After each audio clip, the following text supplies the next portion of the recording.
ರಾಷ್ಟ್ರ ರಾಜಕಾರಣದಲ್ಲಿ ಪಲ್ಟಿರಾಮ್ ಎಂದೇ ಕುಖ್ಯಾತಿಯನ್ನು ಪಡೆದಿರ್ತಕ್ಕಂಥ ಬಿಹಾರದ ಮುಖ್ಯಮಂತ್ರಿ ನಿತೀಶ್ ಕುಮಾರ್ ಕಳೆದ 3-4 ದಿನಗಳ ಹಿಂದೆ ಒಂದು ಪ್ರಮುಖ ರಾಜಕೀಯ ನಿರ್ಧಾರವನ್ನು ತೆಗೆದುಕೊಳ್ತಾರೆ.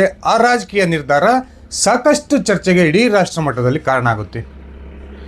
ಬಿಹಾರದ ಮುಖ್ಯಮಂತ್ರಿಯಾಗಿ 10ನೇ ಬಾರಿ ಪ್ರಮಾಣ ವಚನವನ್ನು ಸ್ವೀಕರಿಸಿದ ಕೇವಲ 4 ತಿಂಗಳ ಅವಧಿಯಲ್ಲಿ ತಮ್ಮ ಮುಖ್ಯಮಂತ್ರಿ ಸ್ಥಾನಕ್ಕೆ ರಾಜೀನಾಮೆಯನ್ನು ಕೊಡ್ತಕ್ಕಂಥ ದಿಢೀರ್ ನಿರ್ಧಾರವನ್ನು ನಿತೀಶ್ ಕುಮಾರ್ ತೆಗೆದುಕೊಳ್ಳೋದ್ರ ಮೂಲಕ NDA ಮೈತ್ರಿಕೂಟದಲ್ಲಿ ನಿಜಕ್ಕೂ ಕೂಡ ಬಿರುಕು ಉಂಟಾಗಿದೆಯಾ ಅನ್ನುವ ಪ್ರಶ್ನೆಗಳನ್ನು ಹುಟ್ಟಾಕಿತ್ತು.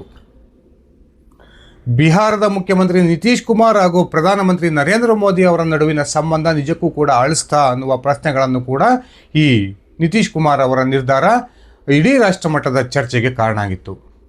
ಸ್ನೇಹಿತರೆ, ಕಳೆದ 2024ರ ಲೋಕಸಭಾ ಚುನಾವಣೆಯ ಫಲಿತಾಂಶದ ನಂತರ ನಿತೀಶ್ ಕುಮಾರ್ NDAಯನ್ನು ತೊರೆದು ಇಂಡಿ ಮೈತ್ರಿಕೂಟಕ್ಕೆ ಬೆಂಬಲವನ್ನು ಕೊಡ್ತಾರೆ.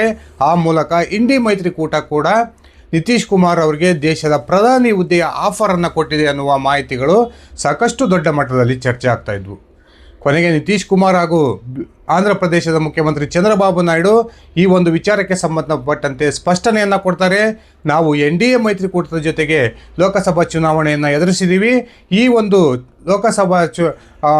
ಲೋಕಸಭೆಯ ಅವಧಿ ಮುಗಿಯೋವರೆಗೂ ಕೂಡ ನಾವು NDA ಮೈತ್ರಿಕೂಟದ ಭಾಗವಾಗಿ ಇರ್ತೀವಿ ಅನ್ನುವ ಸ್ಪಷ್ಟನೆಯನ್ನು ಕೊಡೋದ್ರ ಮೂಲಕ ಇಂಡಿ ಮೈತ್ರಿಕೂಟದ ಆಸೆಗೆ ಬಹುದೊಡ್ಡ ತಣ್ಣೀರನ್ನು ಈ ಇಬ್ಬರು ಮುಖ್ಯಮಂತ್ರಿಗಳು ಎರಚಿದ್ರು. ಆದರೆ ಕೇವಲ 10ನೇ ಬಾರಿ ಬಿಹಾರದ ಮುಖ್ಯಮಂತ್ರಿಯಾಗಿ ಪ್ರಮಾಣ ವಚನವನ್ನು ಸ್ವೀಕರಿಸಿದಂತಹ ನಿತೀಶ್ ಕುಮಾರ್ ಕೇವಲ 4 ತಿಂಗಳ ಅವಧಿಯಲ್ಲಿ ತಮ್ಮ ಮುಖ್ಯಮಂತ್ರಿ ಸ್ಥಾನಕ್ಕೆ ರಾಜೀನಾಮೆಯನ್ನು ಕೊಡೋದ್ರ ಜೊತೆಗೆ ತಾನು ರಾಜ್ಯಸಭೆಗೆ ಈ ಬಾರಿ ಸ್ಪರ್ಧೆ ಮಾಡ್ತೀನಿ ಅನ್ನುವ ಘೋಷಣೆಯನ್ನು ಮಾಡೋದ್ರ ಮೂಲಕ ರಾಷ್ಟ್ರ ರಾಜಕಾರಣದತ್ತ ತಮ್ಮ ಚಿತ್ತವನ್ನು ಹರಿಸಿರ್ತಕ್ಕಂಥದ್ದು ನಿಜಕ್ಕೂ ಕೂಡ ಕುತೂಹಲಕ್ಕೆ ಕಾರಣ ಆಗಿತ್ತು. ಹಾಗಾದರೆ ಮಹತ್ವಾಕಾಂಕ್ಷಿಯ ರಾಜಕಾರಣಿಯಾಗಿರ್ತಕ್ಕಂಥ ನಿತೀಶ್ ಕುಮಾರ್ ಯಾಕೆ ಈ ನಿರ್ಧಾರಕ್ಕೆ ಬಂದರು? ನಿಜಕ್ಕೂ ಕೂಡ ನಿತೀಶ್ ಕುಮಾರ್ ಅವರ ಈ ಮುಖ್ಯಮಂತ್ರಿ ಸ್ಥಾನದ ರಾಜೀನಾಮೆಯ ನಿರ್ಧಾರದ ಹಿಂದೆ ಯಾವೆಲ್ಲ ಪ್ರಮುಖ ಕಾರಣಗಳಿದ್ದಾವೆ? ಸ್ನೇಹಿತರೆ, ನಿತೀಶ್ ಕುಮಾರ್ ಅವರ ಈ ಒಂದು ಮುಖ್ಯಮಂತ್ರಿ ಸ್ಥಾನವನ್ನು ತ್ಯಜಿಸ್ತಕ್ಕಂಥ ಒಂದು ಮನಸ್ಥಿತಿ ಹಿಂದೆ ಪ್ರಮುಖ 4 ಕಾರಣಗಳನ್ನು ರಾಜಕೀಯ ವಿಶ್ಲೇಷಕರು ವಿಶ್ಲೇಷಣೆ ಮಾಡ್ತಾ ಇದ್ದಾರೆ. ಆ 4 ಪ್ರಮುಖ ಕಾರಣಗಳನ್ನು ನಾನೀಗ ನಿಮ್ಮ ಮುಂದೆ ಇಡ್ತಾ ಹೋಗ್ತೀನಿ. ಅದಕ್ಕಿಂತ ಮುಂಚೆ ನೀವಿನ್ನು ನನ್ನ ಇಟ್ಕೆ ಹೇಮಂತ್ ಯೂಟ್ಯೂಬ್ ಚಾನಲ್ಗೆ ಸಬ್ಸ್ಕ್ರೈಬ್ ಮಾಡ್ಕೊಂಡಿಲ್ಲ ಅಂದರೆ ದಯವಿಟ್ಟು ಸಬ್ಸ್ಕ್ರೈಬ್ ಮಾಡಿಕೊಂಡು ಬೆಲ್ ಬಟನ್ನ ಕ್ಲಿಕ್ ಮಾಡಿ. ನಾನು ಕೊಡ್ತಕ್ಕಂಥ ಮಾಹಿತಿ ನಿಮ್ಗೆ ಇಷ್ಟ ಆಗಿದ್ದರೆ ಈ ವಿಡಿಯೋಗೆ ಲೈಕ್ ಮಾಡಿ, ಶೇರ್ ಮಾಡಿ, ಕಮೆಂಟ್ ಮಾಡಿ. ಸ್ನೇಹಿತರೆ, ಯಾವಾಗ ನಿತೀಶ್ ಕುಮಾರ್ ಈ 3-4 ದಿನಗಳ ಹಿಂದೆ ದಿಢೀರಾಗಿ ಒಂದು ನಿರ್ಧಾರವನ್ನು ತೆಗೆದುಕೊಳ್ತಾರೆ, ಇಡೀ ರಾಷ್ಟ್ರ ರಾಜಕಾರಣದಲ್ಲಿ ಏನೋ ಒಂದು ದೊಡ್ಡ ಬೆಳವಣಿಗೆ ಆಗುತ್ತೆ ಅನ್ನುವ ಚರ್ಚೆಗಳನ್ನು ಹುಟ್ಟಾಕುತ್ತೆ.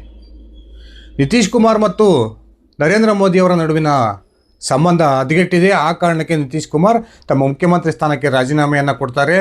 ಆ ಮೂಲಕ ನಿತೀಶ್ ಕುಮಾರ್ ಬಹುತೇಕ NDA ಮೈತ್ರಿಕೂಟವನ್ನು ತೊರೆಯಬಹುದು ಅನ್ನುವ ಒಂದು ಮಾತುಗಳು ಕೂಡ ರಾಷ್ಟ್ರ ರಾಜಕಾರಣದಲ್ಲಿ ಕೇಳಿ ಬರ್ತವೆ. ಆದರೆ ನಿತೀಶ್ ಕುಮಾರ್ ತಾನು ರಾಜ್ಯಸಭೆಯನ್ನು ಪ್ರವೇಶಿಸಬೇಕು ಅನ್ನುವ ಒಂದು ಆಸೆಯನ್ನು ಇಟ್ಕೊಂಡು ಯಾವಾಗ ನಾಮಪತ್ರವನ್ನು ಸಲ್ಲಿಸೋದಕ್ಕೆ ಹೋಗ್ತಾರೋ ಆ ಸಂದರ್ಭದಲ್ಲಿ BJPಯ ರಾಷ್ಟ್ರೀಯ ಅಧ್ಯಕ್ಷರಾಗಿರ್ತಕ್ಕಂಥ ನಿತಿನ್ ನಬೀನ್ ಅವರು ಈ ಒಂದು ನಾಮಪತ್ರ ಸಲ್ಲಿಕೆಯ ವೇಳೆ ಅಲ್ಲಿ ಹಾಜರಿರೋದ್ರ ಮೂಲಕ ನಿತೀಶ್ ಕುಮಾರ್ ಅವರಿಗೆ ಸಾಥ್ ಕೊಟ್ಟಿದ್ದು ಈ ಎಲ್ಲ ಊಹಾಪೋಹಗಳಿಗೆ ತೆರೆಯನ್ನು ಎಳೆಯುತ್ತೆ.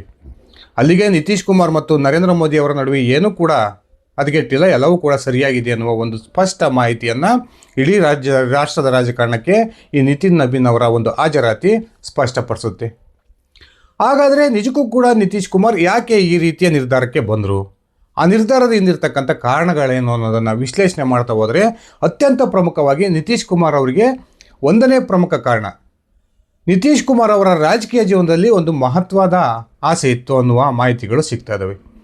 ನಿತೀಶ್ ಕುಮಾರ್ ಈಗಾಗಲೇ ಲೋಕಸಭಾ ಸದಸ್ಯರಾಗಿಯೂ ಕೂಡ ಆಯ್ಕೆಯಾಗಿದ್ದರು. ಅದೇ ರೀತಿ ಬಿಹಾರದ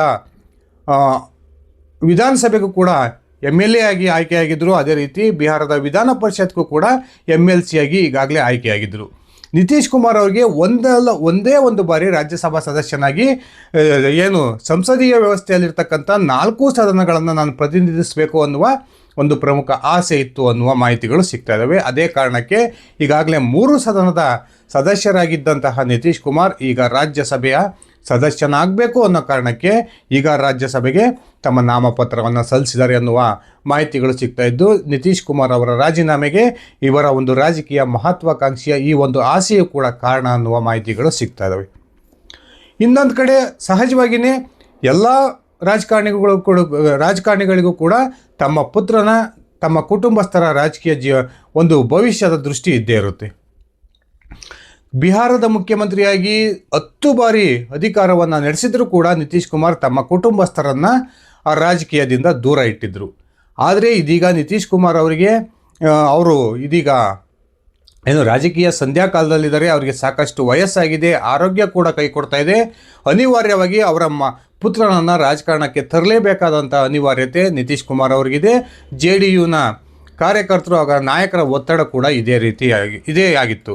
ಆ ಕಾರಣಕ್ಕೆ ತಮ್ಮ ಪುತ್ರ ನಿಶಾಂತ್ ಕುಮಾರ್ ಅವರನ್ನು ರಾಜಕಾರಣಕ್ಕೆ ತರಬೇಕು ಅನ್ನೋ ಕಾರಣಕ್ಕೆ ಇದೀಗ ಅವರಿಗೆ ಅವಕಾಶ ಮಾಡಿಕೊಡೋ ಉದ್ದೇಶದಿಂದ ನಿತೀಶ್ ಕುಮಾರ್ ತಮ್ಮ ಮುಖ್ಯಮಂತ್ರಿ ಸ್ಥಾನಕ್ಕೆ ರಾಜೀನಾಮೆಯನ್ನು ಸಲ್ಲಿಸಿದ್ದಾರೆ ಅನ್ನುವ ಒಂದು ಮಾಹಿತಿಗಳು ಸಿಗ್ತಾ ಇದ್ದು, ನಿತೀಶ್ ಕುಮಾರ್ ಅವರ ಮುಖ್ಯಮಂತ್ರಿ ಸ್ಥಾನದ ಪದತ್ಯಾಗದ ಹಿಂದೆ ಈ ಒಂದು ಎರಡನೇ ಪ್ರಮುಖ ಕಾರಣ ಅನ್ನುವ ವಿಶ್ಲೇಷಣೆಗಳು ಕೂಡ ಈಗ ರಾಜಕೀಯ ವಲಯದಲ್ಲಿ ಕೇಳಿಬರ್ತವೆ.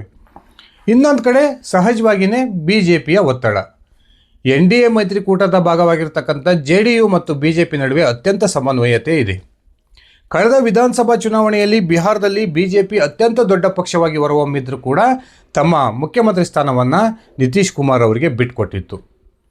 ಬಿಹಾರ ಚುನಾವಣೆಯ ಫಲಿತಾಂಶ ಹೊರಬಂದ ನಂತರವೇ ಸಾಕಷ್ಟು ಮಟ್ಟದ ಚರ್ಚೆಗಳು ಕೇಳಿಬರ್ತಾ ಇದ್ವು. ಈ ಸರಿ BJP ನಿತೀಶ್ ಕುಮಾರ್ ಅವರನ್ನು ಬಿಹಾರದ ಮುಖ್ಯಮಂತ್ರಿ ಮಾಡಲ್ಲ, ಅದರ ಬದಲಾಗಿ BJP ಒಬ್ಬ ನಾಯಕ ಈ ಬಿಹಾರದ ಮುಖ್ಯಮಂತ್ರಿ ಆಗ್ತಾನೆ ಅನ್ನುವ ಚರ್ಚೆಗಳು ನಡೀತಾ ಇದ್ವು. ಆದರೆ ಈ ಎಲ್ಲ ಚರ್ಚೆಗಳಿಗೂ ಕೂಡ ಅಂತಿಮ ವಿದಾಯವನ್ನು ಆಡಿದ್ದಂಥ ರಾಷ್ಟ್ರೀಯ BJP ನಾಯಕರು ತಾವು ಕೊಟ್ಟ ಮಾತಿನಂತೆ ಏನು ಚುನಾವಣಾ ಪೂರ್ವದಲ್ಲಿ ನಾವು NDA ಮೈತ್ರಿಕೂಟ ಬಿಹಾರದಲ್ಲಿ ಅಧಿಕಾರಕ್ಕೆ ಬಂದಿದ್ದೇ ಆದರೆ ನಿತೀಶ್ ಕುಮಾರ್ ಅವರನ್ನೇ ಮತ್ತೆ ಮುಖ್ಯಮಂತ್ರಿ ಮಾಡ್ತೀವಿ ಅನ್ನುವ ಮಾತನ್ನು ಏನು BJPಯ ರಾಷ್ಟ್ರೀಯ ನಾಯಕರು ಆ ಬಿಹಾರದ ಜನತೆಗೆ ಭರವಸೆಯನ್ನು ಕೊಟ್ಟಿದ್ದರು, ಆ ಭರವಸೆಯನ್ನು BJP ನಾಯಕರು ಈಡೇರಿಸಿದರು. ಆ ಮೂಲಕ BJPಗಿಂತ 4 ಸ್ಥಾನಗಳನ್ನು ಕಡಿಮೆ ಗೆದ್ದಿದ್ದರೂ ಕೂಡ ಈ JDUನ ನಾಯಕರಾಗಿರ್ತಕ್ಕಂಥ ನಿತೀಶ್ ಕುಮಾರ್ ಅವರನ್ನು BJP ರಾಷ್ಟ್ರೀಯ ನಾಯಕರು ಬಿಹಾರದ ಮುಖ್ಯಮಂತ್ರಿಯಾಗಿ ಪುನರಾಯ್ಕೆಯನ್ನು ಮಾಡಿದರು. ಆದರೆ ಸಹಜವಾಗಿಯೇ ನಿತೀಶ್ ಕುಮಾರ್ಗೆ ಈಗ ಸಾಕಷ್ಟು ರಾಜಕೀಯ ಒಂದು ಗೊಂದಲಗಳಿದ್ದಾವೆ. ಅವರಿಗೆ ವಯಸ್ಸು ಕೂಡ ಆಗಿದೆ, ಆರೋಗ್ಯ ಕೂಡ ಕೈಕೊಟ್ಟಿದೆ. ಆ ಕಾರಣಕ್ಕೆ BJPಯ ಅಲ್ಲಿನ ಸ್ಥಳೀಯ ನಾಯಕರಿಂದ ತಾವು ಮುಖ್ಯಮಂತ್ರಿ ಸ್ಥಾನವನ್ನು BJPಗೆ ಪಡ್ಕೊಳ್ಬೇಕು ಅನ್ನುವ ಒತ್ತಡ ಕೂಡ ರಾಷ್ಟ್ರೀಯ BJP ನಾಯಕರ ಮುಂದೆ ಈಗ ಹೆಚ್ಚಾಗ್ತಾ ಇದೆ ಅನ್ನುವ ಮಾಹಿತಿಗಳು ಸಿಗ್ತಾ ಇದ್ದು, ರಾಷ್ಟ್ರೀಯ BJP ನಾಯಕರು ಕೂಡ ನಿತೀಶ್ ಕುಮಾರ್ ಅವರ ಮನವೊಲಿಸೋದ್ರಲ್ಲಿ ಯಶಸ್ವಿಯಾಗಿದ್ದಾರೆ ಅನ್ನೋ ಮಾತುಗಳು ಕೂಡ ಕೇಳಿ ಬರ್ತದವೆ. ಈ ರೀತಿ BJP ದಿನದಿಂದ ದಿನಕ್ಕೆ ಏನು ಬಿಹಾರದಲ್ಲಿ ತನ್ನ ಪ್ರಾಬಲ್ಯವನ್ನು ಹೆಚ್ಚಿಸ್ಕೊಳ್ತಾ ಇದೆ, ಆ ಪ್ರಾಬಲ್ಯವನ್ನು ಹೆಚ್ಚಿಸ್ಕೊಂಡಿರೋ ಕಾರಣಕ್ಕೆ BJPಯ ಒಬ್ಬ ಮುಖ್ಯಮಂತ್ರಿ ಬಿಹಾರದಲ್ಲಿ ಇರಬೇಕು ಅನ್ನುವ ಮಹತ್ವಾಕಾಂಕ್ಷೆ BJPಯ ರಾಷ್ಟ್ರೀಯ ನಾಯಕರದ್ದಾಗಿದೆ. ಈ ಒಂದು ವಿಚಾರಕ್ಕೆ ಸಂಬಂಧಪಟ್ಟಂತೆ ಈಗಾಗಲೇ JDUನ ನಾಯಕನಾಗಿರ್ತಕ್ಕಂಥ ನಿತೀಶ್ ಕುಮಾರ್ ಅವರ ಮನವೊಲಿಕೆಯಲ್ಲಿ ರಾಷ್ಟ್ರೀಯ BJP ನಾಯಕರು ಯಶಸ್ವಿಯಾಗಿದ್ದಾರೆ. ಆ ಮೂಲಕ ನಿತೀಶ್ ಕುಮಾರ್ ಯಾವುದೇ ಒಂದು ಪ್ರತಿರೋಧವನ್ನು ತೋರಿಸದೆ ತಮ್ಮ ಮುಖ್ಯಮಂತ್ರಿ ಸ್ಥಾನಕ್ಕೆ ರಾಜೀನಾಮೆಯನ್ನು ಕೊಡ್ತಾ ಇದ್ದಾರೆ ಅನ್ನುವ ಮಾಹಿತಿಗಳು ಸಿಗ್ತಾ ಇದ್ದಾವೆ. ನಿತೀಶ್ ಕುಮಾರ್ ಅವರ ರಾಜೀನಾಮೆಯ ನಿರ್ಧಾರದ ಹಿಂದೆ ಪ್ರಮುಖವಾದ 3ನೇ ಕಾರಣ ಕೂಡ BJPಯ ಒತ್ತಡ ಅನ್ನುವ ಮಾತುಗಳು ಕೂಡ ಕೇಳಿ ಬರ್ತದವೆ. ಇನ್ನು ಅತ್ಯಂತ ಪ್ರಮುಖವಾಗಿ ನಿತೀಶ್ ಕುಮಾರ್ ಅವರ ಹದಗೆಟ್ಟಿರ್ತಕ್ಕಂಥ ಆರೋಗ್ಯ. ಕಳೆದ ವಿಧಾನಸಭಾ ಚುನಾವಣೆಯ ಪ್ರಚಾರದ ಸಂದರ್ಭದಲ್ಲಿ RJDಯ ನಾಯಕರು ಮತ್ತು ಕಾಂಗ್ರೆಸ್ನ ನಾಯಕರು ನಿತೀಶ್ ಕುಮಾರ್ ಅವರ ಆರೋಗ್ಯದ ಕುರಿತು ಸಾಕಷ್ಟು ಸುಳ್ಳು ಸುದ್ದಿಗಳನ್ನು ಹಬ್ಬಿಸಿದರು. ನಿತೀಶ್ ಕುಮಾರ್ ಅವರಿಗೆ ಅರಿವು ಮರುವು ಅವರು ತಾವೇನು ಮಾತಾಡ್ತೀವಿ ಅನ್ನೋದು ಅವ್ರಿಗೆ ಗೊತ್ತಾಗಲ್ಲ, ಅವರ ಆರೋಗ್ಯ ಸಂಪೂರ್ಣವಾಗಿ ಹದಗೆಟ್ಟಿದೆ. ನಿತೀಶ್ ಕುಮಾರ್ ಒಂದು ವೇಳೆ JDU ರಾಜ್ಯದಲ್ಲಿ ಅಧಿಕಾರಕ್ಕೆ NDA ಮೈತ್ರಿಕೂಟ ಬಂದರೂ ಕೂಡ ಅವರ ಆರೋಗ್ಯದ ಕಾರಣಕ್ಕೆ ನಿತೀಶ್ ಕುಮಾರ್ ರಾಜ್ಯದ ಮುಖ್ಯಮಂತ್ರಿ ಆಗೋದಿಲ್ಲ. ಆ ಒಂದು ಕಾರಣಕ್ಕೆ ನೀವು ನಮ್ಮ ಮೈತ್ರಿಕೂಟವನ್ನು ಬೆಂಬಲಿಸಿ ಅನ್ನುವ ಒಂದು ಮನವಿಯನ್ನು NDA ಮೈತ್ರಿಕೂಟದ ನಾಯಕರು ಮಾಡ್ತಾಯಿದ್ರು. ಆದರೆ ಅವೆಲ್ಲ ವಿರೋಧದ ನಡುವೆ ಕೂಡ ನಿತೀಶ್ ಕುಮಾರ್ ನೇತೃತ್ವದ NDA ಮೈತ್ರಿಕೂಟ ಆ ಒಂದು ಚುನಾವಣೆಯಲ್ಲಿ ಅಧಿಕಾರಕ್ಕೆ ಬಂದಿತ್ತು. ಈಗ ನಿತೀಶ್ ಕುಮಾರ್ ಅವರ ವಯೋಸಹಜ ಕಾಯಿಲೆಗಳು ಅವರ ವಯಸ್ಸಿನ ಕಾರಣಕ್ಕೆ ಸಾಕಷ್ಟು ಆರೋಗ್ಯ ಸಮಸ್ಯೆ ಕೂಡ ಕಾಡ್ತಾ ಇದೆ. ಆ ಆರೋಗ್ಯ ಸಮಸ್ಯೆಯ ಕಾರಣಕ್ಕೆ ಅವರು ಅತ್ಯಂತ ಫ್ರೀ ಹ್ಯಾಂಡ್ ಆಗಿ ಅಧಿಕಾರವನ್ನು ಅಲ್ಲಿ ಮುಖ್ಯಮಂತ್ರಿಯಾಗಿ ನಡೆಸೋದಕ್ಕೆ ಸಾಧ್ಯವಾಗ್ತಾ ಇಲ್ಲ. ಆ ಕಾರಣಕ್ಕೆ ಬೇರೆಯವರಿಗೆ ಅವಕಾಶವನ್ನು ಮಾಡಿಕೊಡ್ಬೇಕು ಅನ್ನೋ ಉದ್ದೇಶದಿಂದ ತನ್ನ ಆರೋಗ್ಯದ ಹಿತದೃಷ್ಟಿಯಿಂದ ಇದೀಗ ನಿತೀಶ್ ಕುಮಾರ್ ರಾಜೀನಾಮೆಯ ನಿರ್ಧಾರಕ್ಕೆ ಬಂದಿದ್ದಾರೆ ಅನ್ನುವ ಮಾತುಗಳು ಕೂಡ ಕೇಳಿಬರ್ತವೆ. ಸ್ನೇಹಿತರೆ, ಈ ರೀತಿ ನಿತೀಶ್ ಕುಮಾರ್ ದಿಢೀರಾಗಿ ತಮ್ಮ ಮುಖ್ಯಮಂತ್ರಿ ಸ್ಥಾನಕ್ಕೆ ರಾಜೀನಾಮೆಯನ್ನು ಕೊಡ್ತಕ್ಕಂಥ ನಿರ್ಧಾರದ ಹಿಂದೆ NDA ಮೈತ್ರಿಕೂಟದ ಯಾವುದೇ ಒಂದು ಭಿನ್ನಮತ ಇಲ್ಲ ಅನ್ನುವ ಮಾಹಿತಿಗಳು ಸಿಗ್ತಾ ಇದ್ದು, ಪ್ರಮುಖ 4 ಕಾರಣಗಳನ್ನು ಇಟ್ಕೊಂಡು ಇದೀಗ ನಿತೀಶ್ ಕುಮಾರ್ ಬಿಹಾರದ ಮುಖ್ಯಮಂತ್ರಿ ಸ್ಥಾನಕ್ಕೆ ರಾಜೀನಾಮೆಯನ್ನು ಕೊಡ್ತಾ ಇದ್ದಾರೆ ಅನ್ನುವ ಮಾತುಗಳು ಅತ್ಯಂತ ಸ್ಪಷ್ಟವಾಗಿ ಕೇಳಿಬರ್ತವೆ. ಇದಿಷ್ಟಾಗಿತ್ತು ನನ್ನ ಇವತ್ತಿನ ಈ ವಿಡಿಯೋ. ನಾನು ಕೊಟ್ಟಿರ್ತಕ್ಕಂಥ ಮಾಹಿತಿ ನಿಮ್ಗೆ ಇಷ್ಟ ಆಗಿದ್ದರೆ ಈ ವಿಡಿಯೋಗೆ ಲೈಕ್ ಮಾಡಿ, ಶೇರ್ ಮಾಡಿ, ಕಮೆಂಟ್ ಮಾಡಿ. ಧನ್ಯವಾದಗಳು ಸ್ನೇಹಿತರೆ. ಶುಭ ದಿನ.